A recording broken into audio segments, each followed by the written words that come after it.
Bab ketiga, Allah Maha Pencipta, yakin Allah itu ada.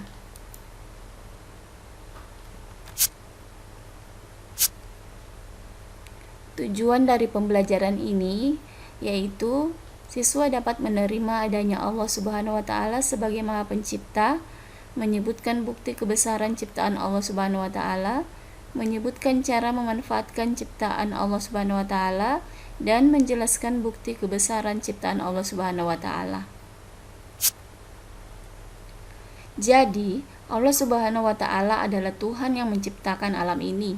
Kalau kita melihat semua yang ada di langit dan di bumi, maka kita akan semakin yakin bahwa Allah Subhanahu wa taala adalah Maha Pencipta. Nah, apa bukti bahwa Allah itu ada? Contoh, kita bisa lihat di sini keluarga yang terdiri dari ayah, ibu, kakak, dan adik. Mereka itu adalah manusia. Nah, siapa yang menciptakan manusia? Allah Subhanahu wa taala. Kemudian ada sapi. Sapi ini termasuk hewan, dan yang menciptakan hewan adalah Allah Subhanahu wa taala. Kemudian ada lautan. Lautan adalah bukti nyata kebesaran Allah Subhanahu wa taala. Kemudian ada pemandangan yang terdiri dari pohon, gunung, tanaman. Itu juga adalah ciptaan Allah Subhanahu wa taala. Contoh yang lain. Ada sebuah pot dengan tanaman di atasnya. Kira-kira siapa yang menciptakan? Tahukah kalian pot itu buatan siapa? Apakah Allah? Bukan. Lalu siapa? Jadi, pot ini adalah buatan manusia. Nah, contoh buatan manusia yang lain seperti sepatu, helikopter, rumah, dan masih banyak contoh-contoh lainnya di sekeliling kita.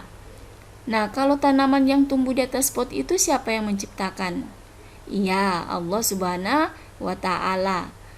Jadi, kalian sudah bisa membedakan mana ciptaan Allah dan mana buatan manusia. Kira-kira lebih hebat mana ciptaan Allah atau buatan manusia itu? Benar, ciptaan Allah Subhanahu wa taala lebih hebat.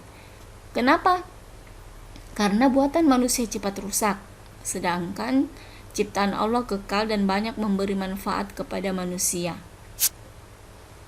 Jadi kesimpulannya, Allah menciptakan alam semesta beserta isinya hanya untuk keperluan manusia. Dari situ kita tahu bahwasanya Allah Subhanahu wa taala sangat menyayangi hambanya. Allah menciptakan segala yang kita butuhkan. Kita butuh minum, Allah menciptakan air. Kita butuh makan, Allah menciptakan tanaman yang hasilnya bisa kita nikmati. Allah juga menciptakan hewan. Lantas, bagaimana cara kita mengambil hikmah dari pelajaran Allah Maha Pencipta? Marilah kita mensyukuri ciptaan Allah Subhanahu wa taala, juga menjaga dan melestarikannya dengan baik. Nah, di sini ibu guru memberi tugas, tulislah di buku tulis kalian 5 contoh ciptaan Allah Subhanahu wa taala dan 5 contoh buatan manusia.